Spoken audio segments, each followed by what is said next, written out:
فهناك بارك الله فيك من يرمي من لا يكفر تارك الصلاة بأنه مرجئ، وهذا حكم على جمهور الأمة بأن المرجئ هذا حكم ظالم. بارك الله فيكم. كيف يرى أنه يؤدب هذا العذاب الشديد؟ يقتل إذا تركها، يؤدب العذاب الشديد إذا تركها. بارك الله فيك. فرق بين المرجئة وبين أهل السنة الذين هذا موقفهم. المرجئة يقول العمل ليس من الإيمان، العمل ليس من الإيمان. منهم من يقول من قال الله دخل الجنة بس ولو فعل ما فعل، من غلاة المرجئة.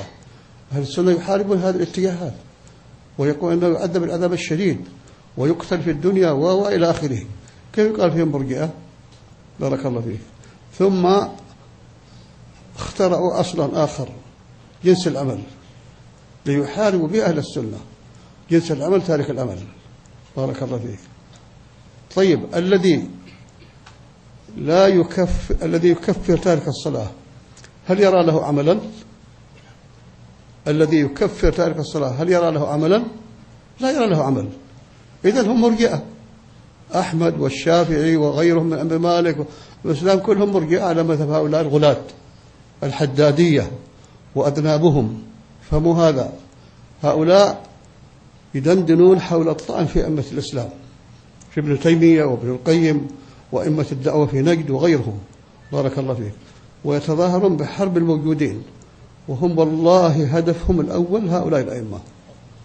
ما أخطر منهجهم وأضره، وعندهم تقية والعياذ بالله. يتسترون ببعض العلماء بارك الله فيك الموجودين بارك الله يتمكنوا من حرب أهل السنة.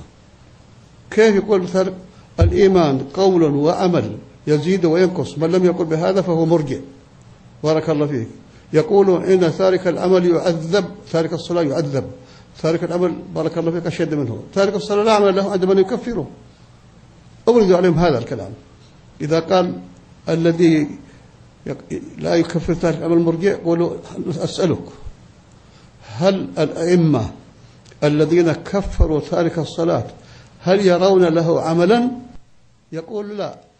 طيب إيش موقفهم من الذين لا يكفرونه؟ موقفهم هو الأخوة والمحبة والتواد، كل واحد يعذر الآخر. بارك الله فيك. هذا ما يقول للي مكفر أنت خارجي، وهذا ما يقول الذي لا يكفر أنت مرجئ. بارك الله فيك. الذي يكفر تارك الصلاة يرى أنه لا عمل له، ومع ذلك لا يطعن في إخوانه الذين لا يكفرونه وإنما يضللونه ويرون قتله ويرون عذابه من النار. فما هذا بارك الله فيكم، وهذا من أقوى الرد على هؤلاء الغلاة المبتدعة. نعم. خلصنا؟ طيب كمل. وقوله صلى الله عليه وسلم: أمرت أن أقاتل الناس حتى يقولوا لا إله إلا الله ويقيموا الصلاة ويؤتوا الزكاة. فإذا الإمام محمد بن الوهاب ما يكفر تارك الصلاة ويقاتل عليها، يقاتل من ترك الصلاة، يقول لا نكفر إلا من ترك لا إله إلا الله.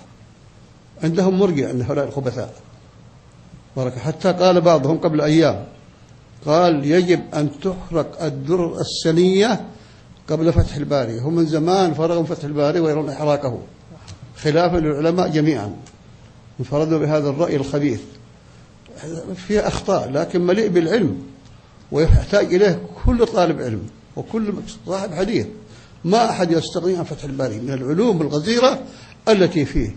وهو أحيانا يحارب المرجئة، وأحيانا يحارب الأشعرية، وأحيانا كذا وكذا، ويقول أحيانا مذهب أهل السنة، ويحصل عنده شيء من التخبط.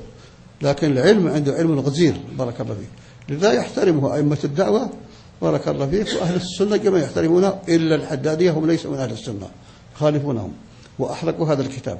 ثم الآن وصلوا إلى درجة أنه يجب أن تحرق الدار السنية، هذا المجموع الكبير من كتب أهل السنة المليء بالجهاد والعلم والبيان والحرب على أهل البدع والحرب على الروافض وإلى آخره، يجب أن يحرق. تبقى كتب الحداد فقط كتبهم بارك الله فيك، قاتلهم الله. بارك الله فيكم. نعم. أيوة. أيضا قالوا كتب ابن تيمية الكتاب الفلاني الكتاب الفلاني هذه كتب سيئة، أو كما قالوا. بارك الله فيكم. والله إن الحداد يدندن حول الطعن في ابن تيمية وابن القيم وابن أبي العز والذهبي من وقت مبكر، وإذا كان يطعن في ابن تيمية والله ما أولى بالطعن، لكن يخاف، فبدأ بالطعن بأولئك وساروا على نهجه إلى يومنا هذا. نعم، تفضل بارك الله فيك. تفضل.